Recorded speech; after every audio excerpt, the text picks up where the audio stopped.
We've come too far.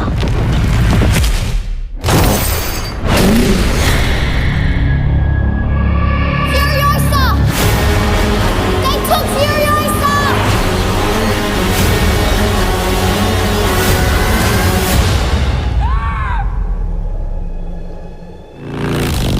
As a child, my world was forever changed. My mother was magnificent. And he took it all from me. Who do we have here? She's from a place of abundance. This is our destiny. My childhood, my mother, I want them back. I want them back!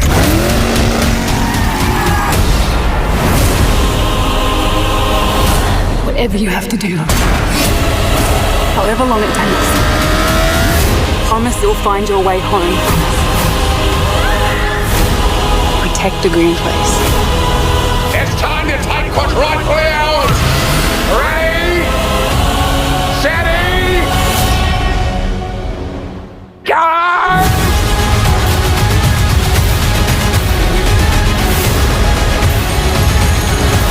Where are you going? So full of hope!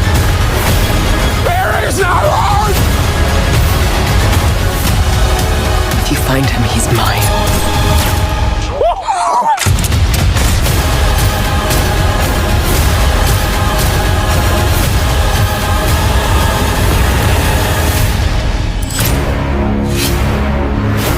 There will always be war, but to get home, Furiosa fought the world.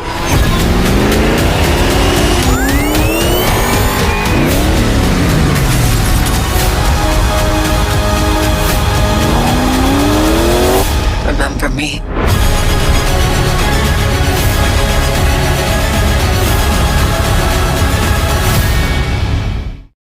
Boom, there you go. That was a trailer for Furiosa, a Mad Max Saga, arriving to theaters on May 24th, I believe. Memorial Day weekend. Get your popcorn ready, get your sodas ready, but maybe not drink too much because it's about a 2.5 hour long film. Sip it. Sip it. Sip it. It's gonna be a fun ride, y'all, and we're gonna talk all about it. I'm Kuya P. This is Nerds Rule the World, and joining me is my pal from Film Threat, the movie review, screen comments, Anthony Francis. I practice. How are you, sir? I'm great. Glad to be back. Great to see you again, man. Let's talk about both of the films we're talking about. Yeah. We're gonna talk all the things, man. And I know we had fun with this. Y'all, as of this recording, me and my pal Anthony got to check it out like a couple days ago in prep. So we're gonna get into all things Mad Max Saga, Furiosa. Real quick, I'm changing things up and my mind went all over the place. So it's like George Miller was directing my brain just now. We're just in overdrive. So let me slow it down. Here we go. Basic synopsis. This is the prequel, y'all, to Mad Max Fury Road. We're getting the story of Furiosa from a young child into where we see her at with Fury Road. Without spoiling, but you can't spoil too much of post-apocalypse, I think. We have young Furiosa. She's out hanging with her friends, searching the Wasteland, when all of a sudden she's captured by some Wastelanders, if you will. I don't know the exact tribal name of some of these folks. Marauding bikers. Yeah. There you go. So she gets captured by some marauding bikers. Her mom goes and, with a vengeance, tries to track her down. But things don't work out too well. She's then taken in by Dementos. Is it Dementos or is that Mentos? Dementos. I'm mixing Mentos and Demented together. I'm sorry, y'all. Played by the amazing Chris Hemsworth. Dr. Dementus and later Dark Dementus. There you go. Thank you, Anthony. He takes her under his wing. We then later meet, is it Immortan? I'm messing up all my names right now. I gotcha. Immortan Joe. Immortan Joe.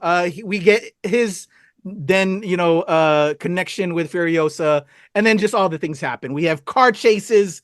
all the things happening. I don't want to spoil, but this is again the prequel to what we got with Mad Max Fury Road, which is one of my faves. It's a classic. When they brought back the whole Mad Max series, I was super happy, and I'm happy that we have Furiosa, and I have a Mad Max fan with my pal Anthony Francis.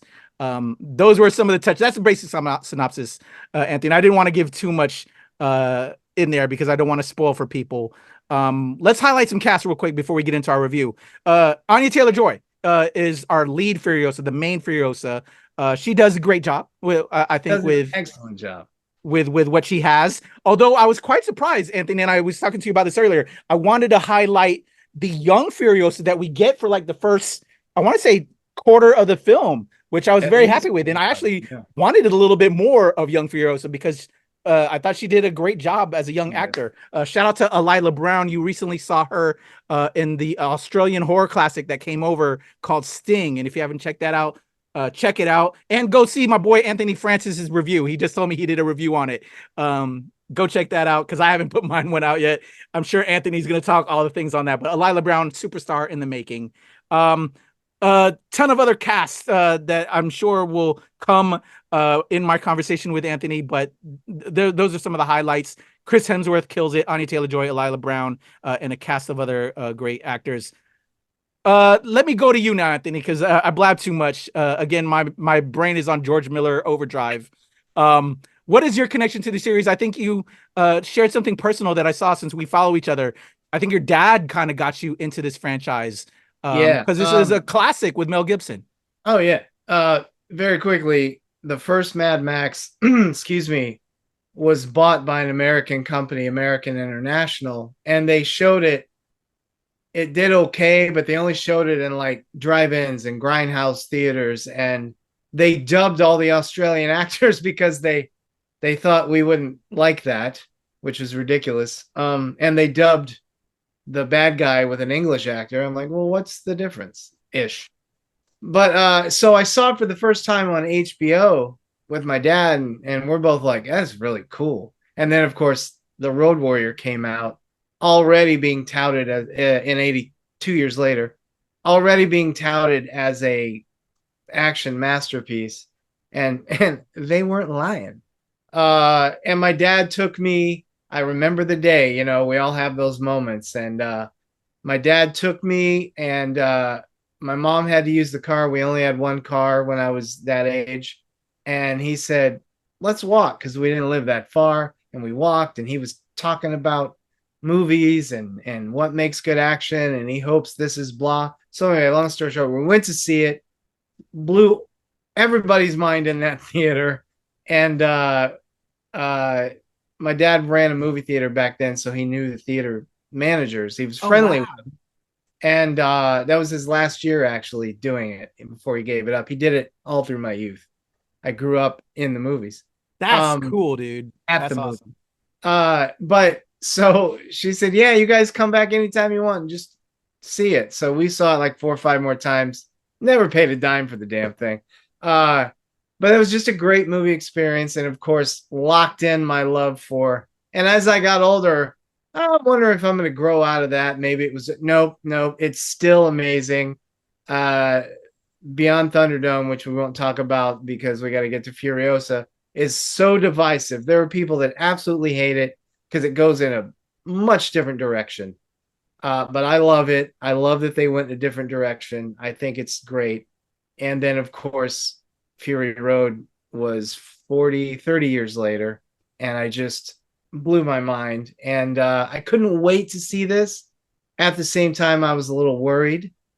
By the time all right, George, do we need a prequel? You just brought Max back and blah. By the time we left that theater, no, 15 minutes in, there's nothing to be worried about here. What was my problem? I think it's a great film, a great action film. I thought Anya Taylor-Joy was perfectly cast. I was a little worried about her as well, but she got the essence of Charlize Theron's performance, even though she doesn't look like her. She got the tone right. She got the way she stood, the way she bowed her head sometimes when she was upset or whatever. Yeah, I mean, I know we're gonna get into it. I'm just giving a broad statement here. I think it's a great film. It'll be on my best of the year list this year. And I'm not one of these people who are forgiving, like, oh, it's a Mad Max film. It's great. And I've got no problems with it. Because there are a lot of other of my favorite series. The first three diehards are just in my heart as we speak. The last two, I just want to jump out of a moving plane, So, it's not just because it's Mad Max, but it is because it's George Miller. He's done every one and he gives it his all. And each time he ups the ante on the chases, the stunts, which I can't believe his stuntmen live. Right? Yeah. I don't, especially if you go back and watch the Road Warrior, you're like, how did that guy? Oh my God, Yeah. But yeah, no, I mean, we'll get into it here, but I think it's a great film. I have no problem with the length. I like the fact that he made this a broader story. I mean, I love Mad Max and all the Mad Max films, but you could say, it's an extended car chase, yes, but please. And this has more story, more depth even. I mean, I know Max lost his family in the roar of an engine, as they said in the Road Warrior, but Furiosa has a deeper story. It has more emotion to it, and I never thought I'd say, wow, I really like the emotional pull of a Mad Max film, and I think it works, and I think that her story is epic. Furiosa's backstory, where she goes, where she ends up, it's epic, and he captures it beautifully and still gives the people at least 5 different times what we're there for. Spoiler alert, car chases. And there's some of the best of the series, and I think it's phenomenal. Completely agree. I'm with you. I'm with you, Anthony. And yeah, and I'm gonna surprise you a little bit later. What you just made me do in my head real quick was a quick nerd check, and I'm hoping my nerd card doesn't get revoked. When you were telling me your personal story, which I really appreciate, and that's beautiful, man. I love that. Thank you. There was, I'm trying to remember the timeline. So because you said it was dubbed and everything, I thought the original. Yeah, so it was Road Warrior, Mad Max, and Mad Max Beyond Thunderdome. I thought it was a trilogy. No. Am I confusing things? Yes, Mad Max was first. That's the one that was dubbed. That came out in '79. And that's the one that the American International bought and dubbed with American actors. And it's funny because I have the special edition of the original Mad Max, and it has both. You can play both. And it's fun to go back and you see Mel Gibson. We all know Mel Gibson now. And it's this weird, whiny, he's like, he kind of talks like this a little bit. Gosh darn it. And it's really off-putting. Man, it wasn't Mel in Road Warrior or Mad Max? It was another actor? No. They dubbed their voices because it was '79 and the Australian boom hadn't really started happening here yet. It was about a year or two away. Actually, the Road Warrior helped the Australian boom. But I mean, we had some noted Australian films over here, but they were art films or whatever. And it hadn't started yet. So that's why the original Mad Max, 1979, the one that shows how all this happened,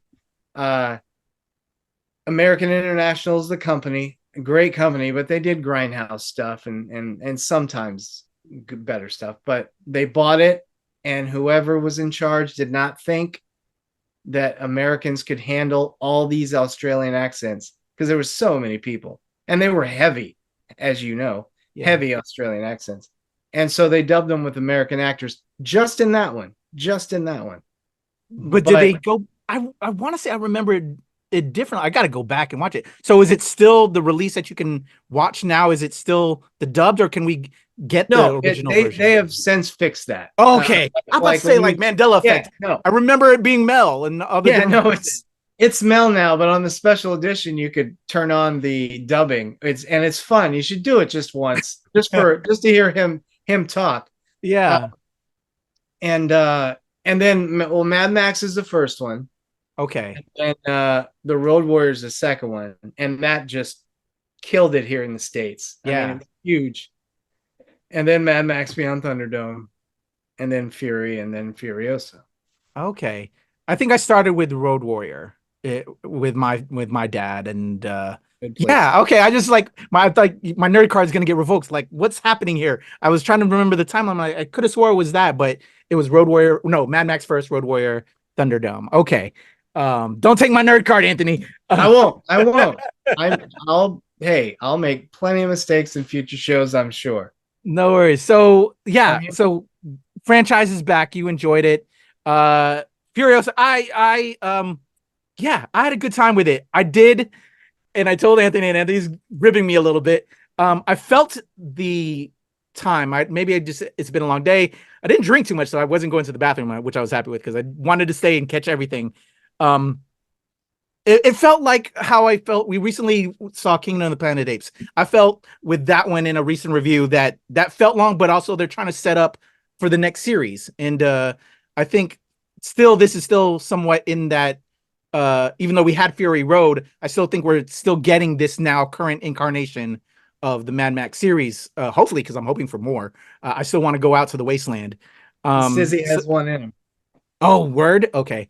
That's exciting. So yeah, I enjoyed it. I thought everybody came to the table. They gave us more spectacular car chases. The camera work was awesome. We have this faraway shot of a heist that was really cool. Man, right? Terrific. Yeah. Terrific. Just so many good things about it. And as I was going to tell you earlier, Chris, I enjoyed the Lila Brown, Young Furiosa part, and it just, while I had an issue, I wouldn't say issue because I'm against how like people say we need to have shorter movies, because that was a recent thing as critics where that was coming out. I'm all about long movies, but just the storytelling has to be right. But I guess I just felt it in a different way during my sit down. But it was a fun ride. I think it captures you, and they break it into somewhat chapters, so you can kind of know. I think with a rewatch, right? I think like I'll know. Okay, I can pause to grab a drink here, or go to the bathroom real quick, and then come back. Now that I've seen it, because this is a movie you'll want to watch again and again, and I plan to. This is a great film, y'all. But yeah, that was just my thing, and like I said, I wanted to see more of a Lila Brown as our Young Furiosa. I actually would love if this was like a Prime Video series or Netflix, like extending it out even longer. I think there's like a younger, there's so many inner stories that we got throughout this film that I would have loved to still have been fleshed out, but they had to, progress the story along within this. So yeah, I'm with you though, Anthony. This is great Wasteland fun. I wanted to ask you, what was your, let's start. I like to end things with positives. So we got to throw in some negatives. So let's just, was there any negatives for you or least favorite moments, least favorite characters? And then we'll shift over to our favorite moments and favorite characters. Gotta be something. Does it count? Does it count if I say it took me a while to warm to Chris Hemsworth's performance? Oh, okay. Yeah. You know what? I'm probably with you on that. That I would say the same. Because I don't know if it's because he's such a big star, but I guess Charlize Theron was, so there goes that theory right out the window. But, and this is stupid for me to say, but you want me to geek out? I'll geek out. All the cool Mad Max villains have something. They have mass. They have deformity. They have something. He had a cape and a big nose and a beard. He was Thor with a big nose, but a teddy bear. Oh, the teddy bear. I'll give you. Okay, there we go. But it took me a minute to warm to him. But once he really, he comes and goes throughout the movie. But he's in it enough, people. Don't worry. And about his second or third appearance, yeah, I was like, okay, I'm digging what he's doing here. I like him a lot. Yeah. It quickly became like a favorite character. I'm with you. My thing is very somewhat the same with Chris. And then he tore it up at the end. He like really came into being. But I was having problems understanding, and again, we were talking like accents and everything too. I don't know what some of these characters were saying. Maybe it was Why they'll heavily dub this Australian. one too. Yeah. I need like maybe I need to put on closed captioning the next time I watch it as well. I have a friend who does that with certain British films, like the real Cockney accents. They have to put on the subtitles. And I wish I would have thought about that when Train Spotting. When I first saw that, I'm like, this looks great, but what the hell are they saying? No, I mean I get that. I'm trying to find a negative, and I can't. Here, okay, here's a negative, but my negative is also a positive. I don't like too much CGI, and George Miller has proven 3 times over with the originals that he can do almost the same stuff he does here without any CGI.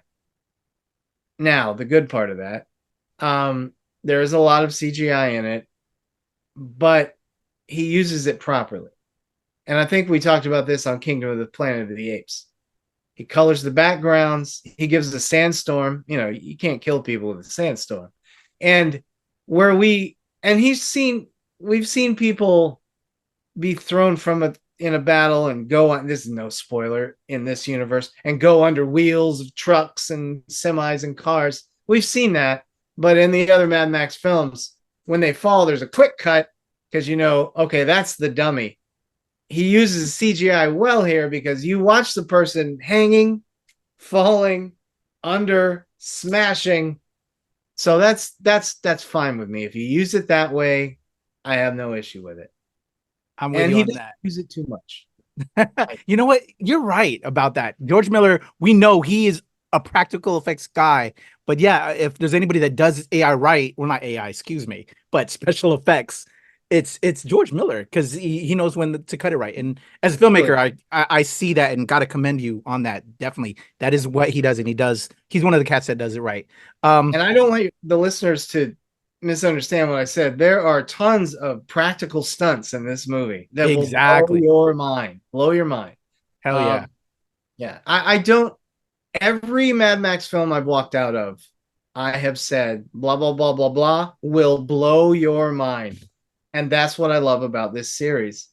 He looks at what he's done before and he's like, all right, now I'm going to do this, but I'm going to make it that.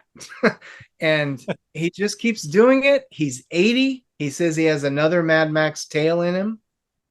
Do it again, please. I would be first in line. I'm with you. So I'm sorry. Go ahead, Anthony. I just said at the press screening. All right. So to add another like negative before we get into our positives, because we have a lot of positives, y'all. And I already kind of mentioned it earlier, and you kind of read me as well. The time, and so I'm curious. You don't feel anything with the time? Like they broke it on chapters, but just I don't know. Am I alone in feeling it? Because like I think also why I say time is that I wanted, before they branched off into this next chapter or whatever. Again, like I wanted more of the young Furiosa. Tell me a little bit more what happened here. The mom that not mom, but there is Hemsworth's wife that's in it, that's friends with the mom character, right? I was wondering when she was gonna come back. Never happens, but that's a light spoiler, but I don't really know if that's too bad of a spoiler. But you know what I'm saying? Like before they went to they progressed the story along to the next chapter, I felt somewhat incomplete. And that's, I guess, what made me feel like the time, or maybe I just, because I wanted more, I don't know. And why, because they had to get to so much, if you will. And that's what made it just me self-aware, I guess. I do agree that I would have loved more of the young Furiosa. Period. I don't have anything else. I agree with everything you said. Yeah. Like it'd be wonderful we had this. It was a 8-part series or something, on the streaming service or on HBO or something. This would have been maybe like, I'm all about fear. Give me more. They kind of put a lot here for us, but yeah. Let's go into some highlights, because again, I don't want to sound like this is an amazing film and is a must see in theater film. What is your favorite moment, Anthony, or favorite character, or give me both? Did you have a new highlight, favorite character or previous characters show up that you really were excited to see? Just give me some of yours, Favorite moments, favorite character. My favorite sequence, and I don't know why I just yelled that. See, I can geek out too. Is every time we talk after a movie, folks, I'm always like, yeah, and I really like the thing, and yeah, but not from Mad Max. My favorite sequence, and I don't want to say too much, but you'll know what I mean. I'll hit the points without spoiling. A certain character, he's not a spoiler. There's a character called Praetorian Joe, who for a very short moment is Mad Maxy of the piece. You know what I mean? You know Praetorian Joe, the guy. And he has to drive a tanker, or a tanker. He has to drive that tanker to get. Is he getting gas or no? He's going to Gas Town. There's Gas Town and there's the Bullet Farm. I've seen it once. It's all in me. He goes to Gas Town, and he's being chased, of course. And when he gets there, they're screwing him over. So they trap him in Gas Town and a few of the people that were chasing him. Meanwhile, Furiosa has stowed away, snuck out, got in another car, come back. You know what I'm talking about. And I don't want to say any more, but there's a whole sequence in and around Gastown that goes on for like 20 minutes. It's nonstop shooting, crashes, swinging rafters, swinging chains. And it's one of the most amazing sequences of the entire Mad Max saga. I just love it to death. Favorite character. You go, because I gotta think. I wasn't prepared for that question. Real quickly, I'll say new favorite characters. It's a tie between Praetorian Joe and Dementus. Yeah, I thought Chris Hemsworth at first, like I still can't understand him. There's presence in him, but like his character, I really liked how his character arc occurred throughout the film. At first I was like, but then it just escalated and got like really good and had depth to it. If you think about Hemsworth's Dementus, does it Dementos again? Whenever it's gonna be his name now. I see that commercial with the buzzing and if you think about it, Hemsworth's character is he's Mad Max flipped. Mad Max lost his family in the roar of an engine. I can't not say it because that's how they describe it in the Road Warrior. And he becomes this wasteland warrior. He's not necessarily a good guy, but he's not a bad guy. Hemsworth is the other way around, and he only mentions this a few times. He lost his family in the fall of civilization, and he's now out there on the wasteland as a warrior, but he's bad and he wants to rule it all. So I don't know, that's my theory. He's Mad Max dark. Yeah, I want to know that story, like right before, like losing his family, and then right before he comes, like we just have Furiosa, the prequel to Fury Road. Now I need a Dementos. Because I'm intrigued on like what drove him to then leading that marauding biker gang, and Praetorian Joe, kind of character, very Mad Maxy himself, and just was so interesting and intriguing, man. Those to me, like, great characters. We already love Furiosa, obviously, and we got her story here, but those two additions were amazing. And great highlights. I'll go Praetorian Joe as my favorite new character. Yeah. Say again. Immortan Joe as well, but he's not new. He's the car chase. It's Mad Max universe. There was the scene you mentioned, but there's also just one where, actually, I had mentioned it earlier. We didn't have this very long, but I love that we got to see a shot of, I think it was Dementos, watching an attack happen from afar, from leaving out, like, I don't know if it was Gastown.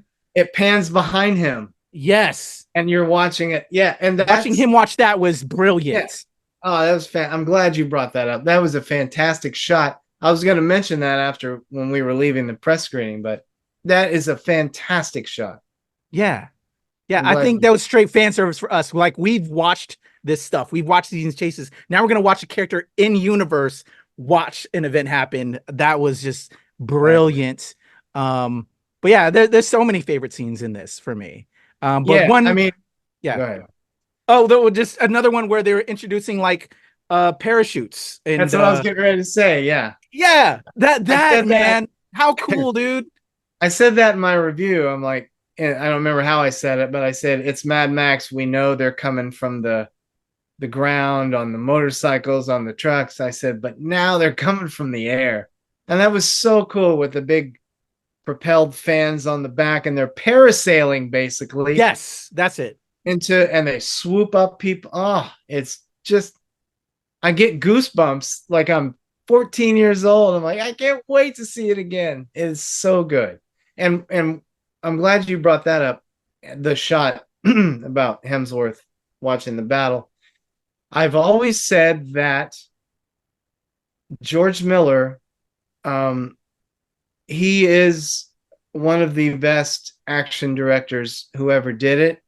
And he is the one that turns it into real art. You know what I mean? Yeah. It's what this guy does. It's amazing. He not only does these stunts that no one has ever done, and he just keeps doing it. He's like, what hasn't anyone done? All right, we'll do that.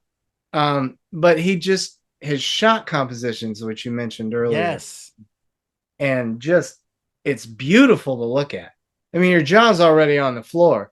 And then if you look away from the action and how he's painted the backgrounds and the skylines and the mountains, your jaw drops farther. It's just beautiful. It's art. It really is, in my opinion, art. Agreed. Yeah, I just love his inventiveness, to add another adjective, I guess. Amazing with what he's doing. So y'all, again, we're gushing over this film. We're gonna probably still gush. We could probably gush for hours and point out different things. But again, it's dropping on May 24th, Memorial Day weekend. Get your tickets. See it on the biggest screen you want, that you can. IMAX, all of that. What is it there? That 4X. Regal has like 4X. I'm curious, are they shooting sand and water and, well, not water, but like air, to just give you that experience? Go check it out. With that being said, and you had mentioned, George Miller says he has kind of like one still in him, but even if we didn't have George Miller, I want this franchise. I want more of the characters, and to expand this out. A series would be great.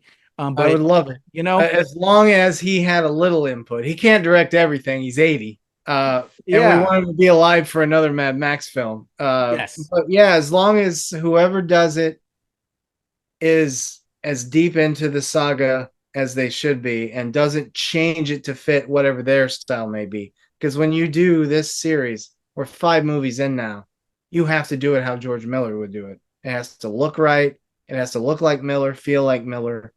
I'm down for that. I would love a series. I would love 3 series.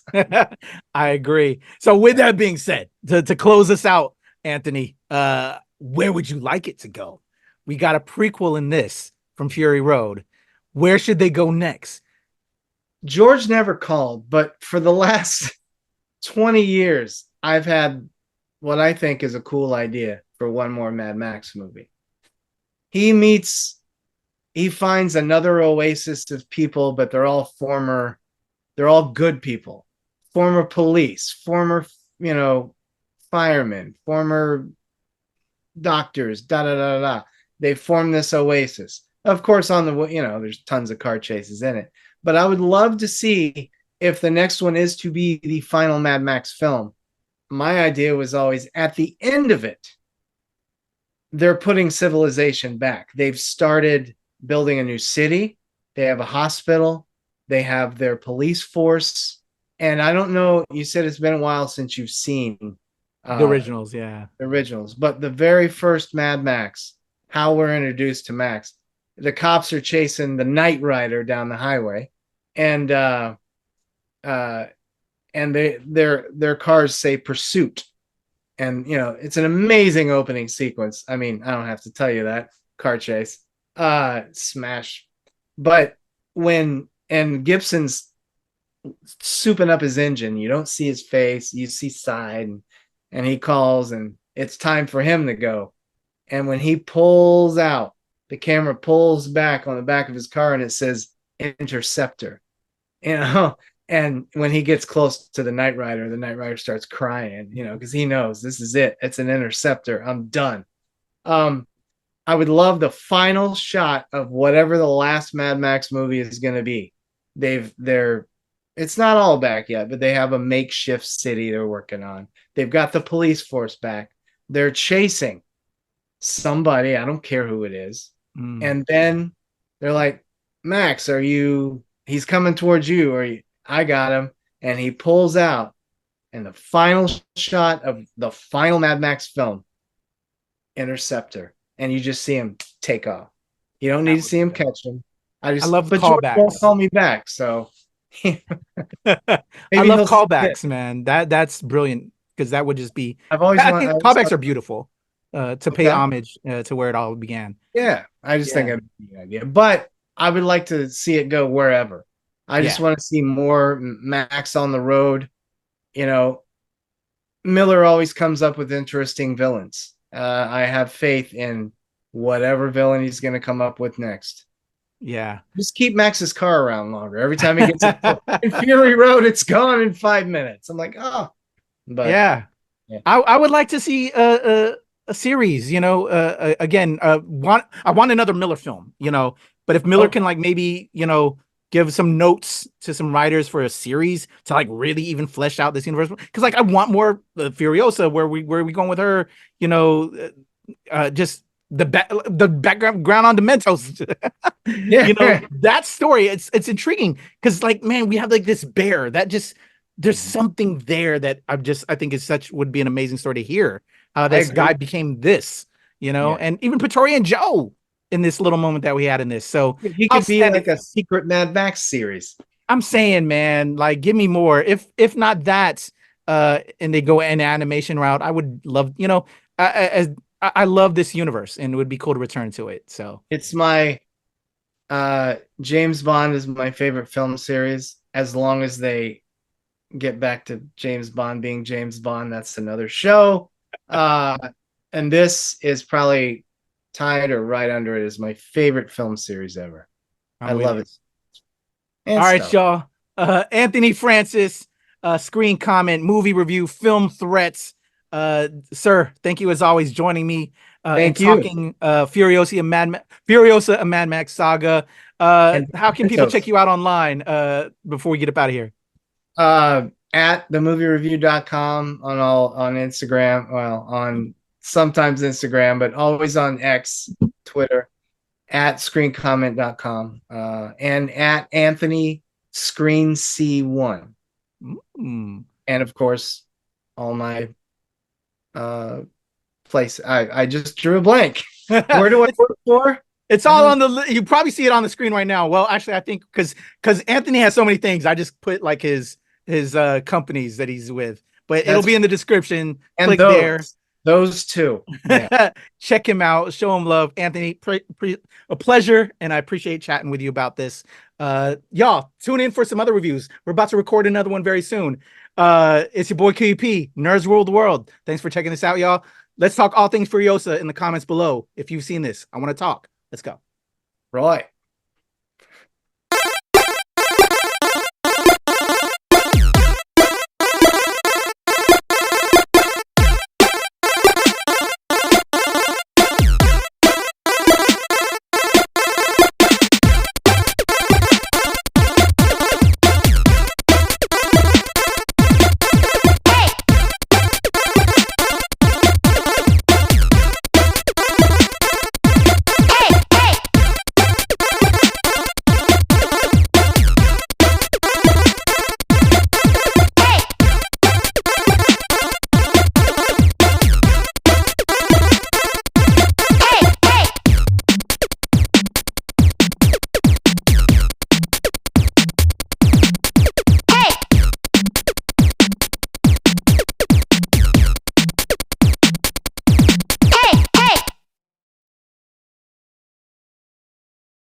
What's up, y'all? Your boy QP Nerds Rule the World just got out of the press screening for Furiosa of Mad Max Saga. arriving to theaters this Memorial Day weekend. Initial thoughts coming out of Furiosa. If you're a Mad Max fan, if you're a fan of George Miller, you're going to be satisfied. A lot of George Miller doing his thing. When he's doing these Mad Max films, he's having a good old time, and this delivers on all of that. So much so that it is quite long. And yeah, so get ready for about 2.5 hours. I enjoyed it. I like the Mad Max franchise. I like the Mad Max universe. So you get to inhabit this universe. You get to learn all of this early time Furiosa. Anya Taylor-Joy delivers. Chris Hemsworth kills it as Demetrius or something like that. I forgot his name, but it's crazy. I'm gonna have a full review. Stay tuned, but go check it out. Get your tickets. Your boy QP.